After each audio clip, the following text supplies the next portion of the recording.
Hey everybody, welcome to Build Fly Go. So you see me here in my finest workshop attire, nasty shirt and pants with holes in them.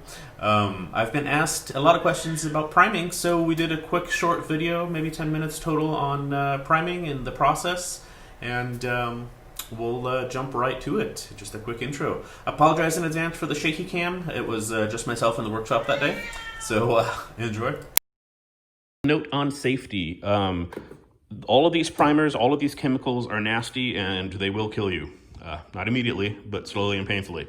So you want to make sure you use respiratory protection. I have a full face mask that I use.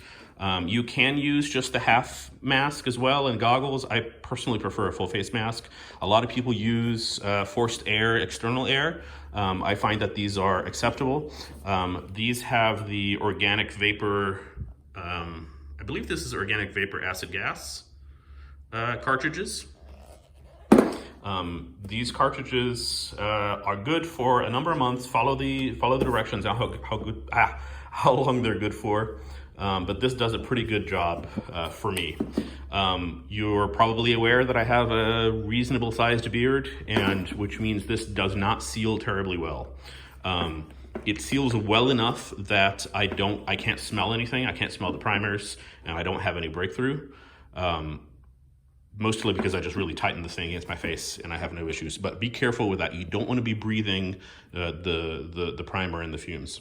So this is the Akzo 2-part epoxy system that I use. I use 3M PPS cups, which help clean up, and it's a 50-50 mix. So I'm actually going to do a whole cup today because we have a lot of priming to do. I use these turkey basters to move paint around or move primer around, and I'm just coming up on 5 here. There we go. There's number 5, just past the meniscus, just past 5. So I will be closing up this can and opening up the next one. And here is my second turkey baster. Just bringing it up to the other 5. Pretty simple mixing process. Once you're done mixing, this has to, we call it kick, I think it's induction or whatever it's called, for 30 minutes, which you can see on the data sheet, right? There's a process sheet that you can find online for all of the different paint systems. And this one says 30 minutes, almost there. So now that I have 50-50, one of each, I'm just gonna pop the PPS top on, pop the can on. I don't know that I'm gonna be able to tighten that with one hand, and then just cover the nozzle. I'm gonna shake this and then set it aside for 30 minutes before I can use it. So the next process is the prep. We need to prep these parts for paint, and which basically means scuffing the surface and cleaning it and getting all the oils off and that kind of stuff. It's a single process for me. We use PreKote, which is this, I don't know, little spray bottle. I buy it by the gallon. I bought originally one spray bottle, and I've just been refilling the spray bottle, which is why the expiration date is like 4 years ago at this point, 3 years ago. It's because I just refilled this from a gallon that we buy new. So the idea here is we spray all of the surface, and then this is a piece of Scotch-Brite, just maroon Scotch-Brite that I've cut up. I have a stack of them here. I buy them by the box. And so now I scuff the whole thing in one direction, and then I scuff the whole thing in the other direction, and then I rinse it all off. You want to make sure that A, you rinse everything off, and B, you don't let any of the PreKote dry on the part, right? So if it's gonna take you longer to scuff the whole part than it would take for this thing to dry off, you could do this in parts, right? Just do half, rinse it off, do the other half, and then rinse everything off again.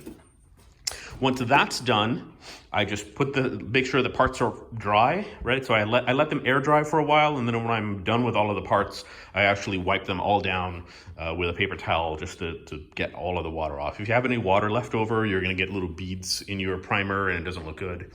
So it has to be cleaned up. Okay, so I'm gonna get some of that done, which you'll see in the time lapse, and then we're gonna go outside and spray. And let's see if I can do this with one. Nope, can't really do this with one hand, but you get the idea, right? Like I'm just scuffing in this direction, and I'm gonna scuff in that direction. Then I've got a hose over there, and I'm gonna spray it all down. Okay, so just as I mentioned before, I usually spray the scuffing or the Scotch Brite a little bit. I'm gonna call it a third of this.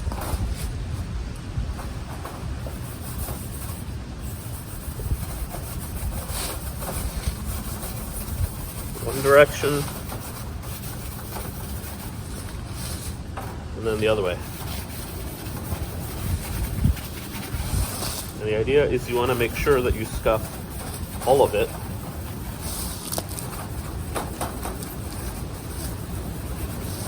That's it. So I'm just gonna roll it over the side here, grab the hose,